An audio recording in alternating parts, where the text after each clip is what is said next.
8 vazhdimet e seancës konstituive kanë filluar me afërsisht 20 deri në 30 minuta vonesë. Gjatë kësaj kohe, disa prej deputetëve qëndronin në bufetin e kuvendit.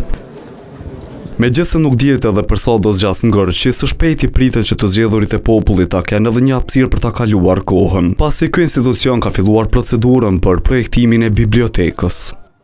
Salla e leximit apo biblioteka sipas planit fillestar planifikohet të ketë rreth 92 metra katror sipërfaqe. Ndërkaq brenda saj do vendosen jo më pak se 50 ulse, të cilat do t'ju shërbejnë deputetëve për të lexuar. Krahas leximit të librave, deputetëve dhe zyrtarëve tjerë të këtij institucioni do të krijohen edhe hapësira tjera projektimit, të cilave do kushtoj 15.000 euro. Përveç bibliotekës, brenda objektit të kuvendit pritet të projektohen edhe disa hapësira tjera, mes të cilave fontana për ujë të peshëm, rezervuari naftës, si dhe një dhomë e dhuratave. Aktualisht në kuvend ekziston një hapësirë në të cilën deputetët mund të lexojnë, por që nuk dihet se sa është e frekuentuar.